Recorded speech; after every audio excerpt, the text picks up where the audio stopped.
On Monday, July 28, 2014, our community saw the first tornado to hit Suffolk County in more than 60 years.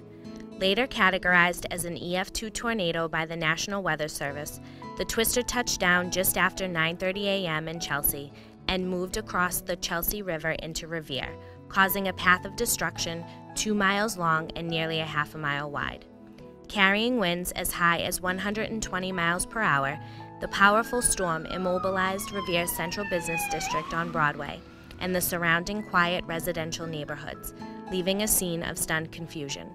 Over 70 structures were left with significant damage and 14 deemed completely uninhabitable by city officials.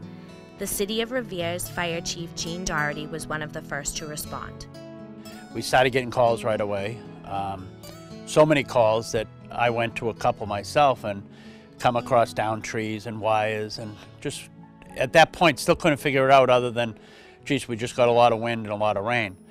And as I was down on Elm Street first, and then we got a call about a basement apartment flooding with occupants still in it on Vinyl Street, and I raced to go there with the apparatus, and I couldn't get there. There were so many downed trees and wires down on Beach Street and Eaton Street, Wilson, all of them. So I was able to maneuver around and got to that, and that I could now see the magnification of what this wind had done to the city.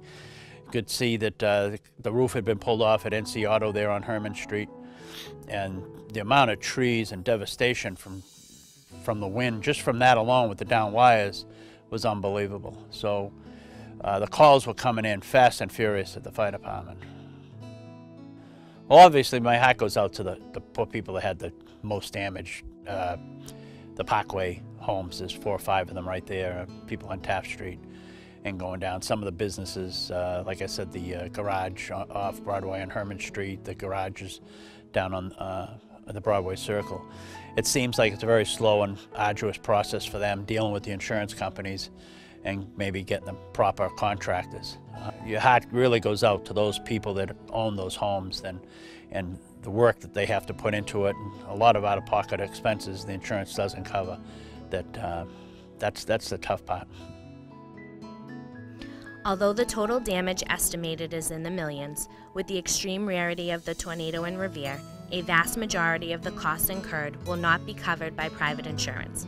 Given the lapse in coverage, and further since the extent of destruction was not enough to qualify for federal disaster aid, city officials looked for another way to help. The Revere Tornado Relief Fund was established so that residents and business owners are not alone in shouldering the burden of rebuilding their lives. We as a city have always risen to meet challenges. We must do so now. We ask you to help us by donating any amount that you can. You may do so online at www.reveretornadorelief.org or at our community fundraiser breakfast this Saturday, November 1st at 10 a.m. at Suffolk Downs Topsider Room.